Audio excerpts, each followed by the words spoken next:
Hi friends, তো দেখো অনেক দিন পর আবার তোমাদের সামনে চলে আসলাম।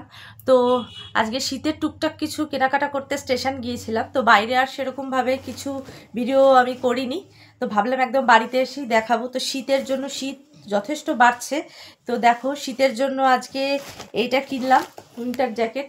ভাবলাম আমার স্টেজ শোয়ের জন্য একটু দরকার হয়, বিশেষ করে মেলার প্রোগ্রামগুলো একটু মানে যেগুলো একটু গর্জাস্ট মতো ছিল সেগুলো অতটা ভারী ছিল না। তো এই জ্যাকেটটা দেখো কিনলাম, তো কেমন হয়েছে তোমরা অবশ্যই জানাবে। আর জুতো কিনলাম, এই দেখো টাইটাসের, এটা শীত বলে একটু পা ঢাকাই কিনলাম, ব্ল্যাকই কিনলাম, আমি ব্ল্যাকই পছন্দ করি যদিও।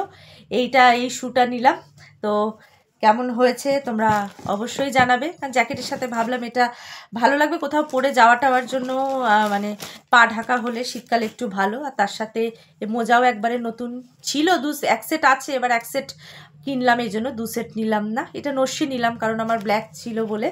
তো এই নিলাম, আর একটা এই আইলাইনার নিলাম ওয়াটারপ্রুফ। তো এই আমার কিছু টুকিটাকি কেনাকাটা বাকি ছিল, তো এই নিলাম। তো চলো তোমাদের সঙ্গে তাই ছোট্ট করে শেয়ার করলাম। আর শীতে সবাই কেমন আছো, সকলে সাবধানে থেকো। আর সকলকে জানাই শীতকালীন শুভেচ্ছা, কারণ এখনও তো শীত, জানুয়ারি মাস যদিও পড়েনি, এখন থেকে প্রোটেকশান নিতে হবে আমাদের, না হলে আগামী টাইমে ঠান্ডা যখন আরও বাড়বে, বুঝতেই পারছো। আর বিশেষ করে আমাদের যারা আমরা প্রোগ্রাম করি, রাত্রিরে যাতায়াত করা কতটা কষ্ট হয়, সেই জন্যই ভাবলাম আর দেরি করে লাভ নেই, কিনতে যখন হবে একদম চলে যাই। তো এই টুকিটাকি কেনাকাটা করলাম, তো খুব সংক্ষিপ্তভাবেই তোমাদের সঙ্গে ভিডিওটা শেয়ার করলাম। তো চলো সকলে ভালো থেকো, সুস্থ